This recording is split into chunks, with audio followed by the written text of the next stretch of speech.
Hey guys, dzień dobry. My name's Hab, and this is the CS-52 LIS. Now, that event was a little bit painful for me. I hope it wasn't as painful for you as it was for, me. Wow, that's a way too more than a great start. But regardless, here it is. The CS-52 in all of its glory. And after all of the days of waiting, after all of those fights, after you having to carry, like, let's say 30, 40 teams. Is it worth the wait? Kind of. Kind of, but also not really. I'm gonna talk about that. Now, during today I had a little bit of time in the list as well. You can see that my win rate isn't good, but the damage is very solid. However, there are a few issues that the LIS has that are very prevalent, and I feel I should talk about those in a little bit more detail, even though this is a regular impressions video. So let's start off with the classics, the gun. So, 290 alpha, just to start off with, which is already a pretty rare alpha value. If I recall correctly, out of all of the tier 7 tanks, the Leo and the Svea have 290 alpha. Other than that, the gun is basically just typical Russian/Chinese gun fare, where you don't have exactly very good dispersion. 0.37 is pretty bad, actually. Albeit with tier 7 tanks, you can actually just, chew that down a little bit easier. The aim timing is, that's pretty good, but the reload time at 8.4 seconds actually gives you a pretty good damage output. There are, however, two main issues with the gun, and the first one that I would like to point out is the 158 AP pen, which you're gonna find out is very limiting if you're struggling to pen a tier 6 heavy with, a tier 7 medium with a 105mm cannon. The other problem is 6 degrees of gun depression. Now, I understand that this profile cannot exactly give a lot of gun depression. It just inherently can't, but 6 degrees is kind of limiting in tier 7 to begin with. Plus, it's also kind of limiting for a tank with such a low profile as the LIS. Now, for context, here is the Black Prince, which is slightly taller and it's very low to the ground. This is the E25, which is, well, the cockroach. And this is the LIS. It's kind of in between of those. So, the problem with having low gun depression with a low profile tank is that eventually a lot of the terrain that you would normally go on with, let's say something that has a regular amount of gun depression, so something like a Dracula, most of that terrain is just inaccessible to you if you want to fire back without getting penned. So that is one thing that you should keep in mind. The other part is the armor, which I feel is pretty good overall, at least for a medium at this tier. The turret is especially solid. It's not T-34-1 tier, which I still think is probably the best tier 7 medium turret. I'm gonna say that with a lot of reservation because it has been quite a while since I played that one. Maybe I should revisit it in the future. I did make a review on it quite a while ago. However, the hull armor, despite looking pretty solid on paper and pretty solid in looks, is nothing fantastic. You do have 80mm of upper plate armor, which is almost 60 degrees, maybe not quite, but lower plate, you have to keep in mind, in comparison to the rest of that armor profile, is enormous. This is huge. This is a very, very big lower plate, and that is gonna be a problem if you're gonna be trying to hide that plate, because at that point, with the way how far it goes, you might as well just hide the entire hull as well, which is gonna limit you even further. So, for example, if we look at something like the Eagle 7, which is technically a little bit cheating, the comparison between that and the LIS lower plate is pretty stark.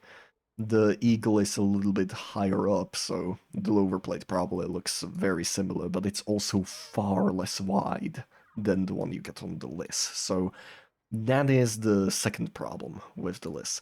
The third problem I would like to point out is that It's kind of just average mobility, I'll put it like that.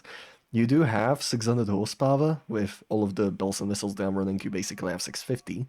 You do have a relatively high chance to just catch fire, however, which is not great considering this thing, from my experience, loves to get modular damaged as well, so that's another thing that you should be aware of. And other than that, the power to weight ratio is just fine, quote unquote. The turn rate is also just fine. The top speed at 47 is not that high. I would have appreciated 50 or 52, but you will have to do with 47. There's just not really any way of going around that, but you do have a fantastic 19 backwards, which I do really like. For comparison, the Comet has 18, but the Comet is also way faster, it goes 55. So there are some trade-offs you get for that massive gun and the actually pretty decent armor. One other thing I forgot to mention about the armor is that this turret cheek, the one with the gunner's viewport, has a little bit of an additional weakness, so if someone's loading the Pramo and you're hull down, that's probably the main area that they're going to aim at, because let's be real, those cupolas aren't very big. It's not like the Comet cupola, albeit you could probably shoot the Comet anywhere at this point and it would just burst in flames. So, do I like the list despite all of these problems that I have listed? And I think I would say yes. That's a very reserved yes, however, because this is an event tank that just came out. Also, side note, that PBR model isn't great. And second of all, when it's gonna arrive in the store for a first time, it's 100% gonna be absolutely overpriced. Anything that they're going to offer the LIS for in the store at that current time will be overpriced. I think if it arrived in the store with full equipment, maybe a cool camo on the top, I wouldn't be willing to pay more than 4k gold tops, and it has to be a decent bundle at that. It can't just be just the equipment, some random camo, and the tank. It would have to also give like additional boosters, maybe a week or two of premium, and then I think that it could be a very considerable offer just for the value alone. This isn't a tank that you're gonna want to main.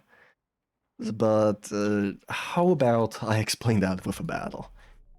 It's probably gonna take a while to get matched up, never mind. And that's one of the first proper tier 8 battles, so I believe that penetration problem is just gonna show itself in its completely full glory. So, we have a relatively medium-centric team. Let's see how we go. One thing that I gotta say is that the Polish crew voices are always just outstanding. Those are probably my favorite crew voices in the entire game. Mic adjustment, one moment. There we go. I think that out of all of the crew voices, these are my favorite, with the Chinese ones being a close second. The Chinese ones are a bit of a strange pick, but don't judge. Anyways, it doesn't look like there's really anything on this side of the map. One other thing that I should note that is very advantageous towards the LIS is that you have a lot of like just hit points in general for a tier 7 medium. And that's a very lucky shot, and that's a CDA 105. That's a problem. You can already tell, if you can't pen a CDA just with AP, you can only pen the lower plate, which is a pretty small shot. That's a problem. And that's a very, very silly peek that I shouldn't have done. So, we're gonna be drowning in problems very soon. Mainly because of the fact that I'm a one-shot now to that CDA, so this is gonna be a very short impression. As you can tell, that Panther 2, completely impenetrable from the front.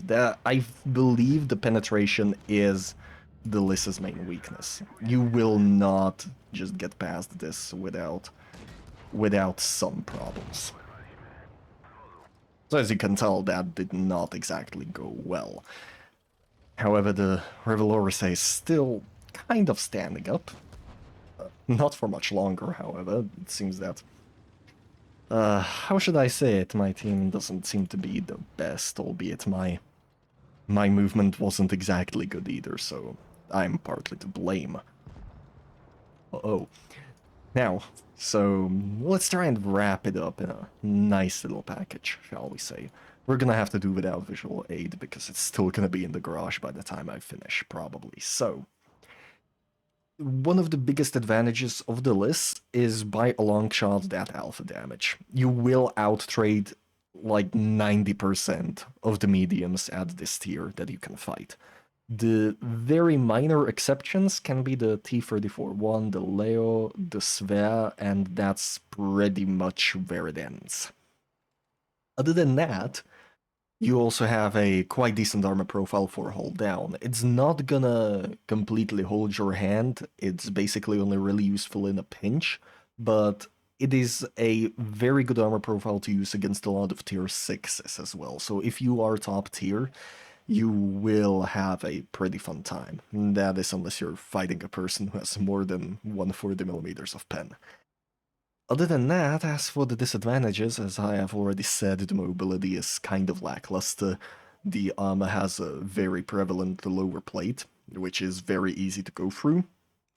And the gun itself does not have a lot of penetration.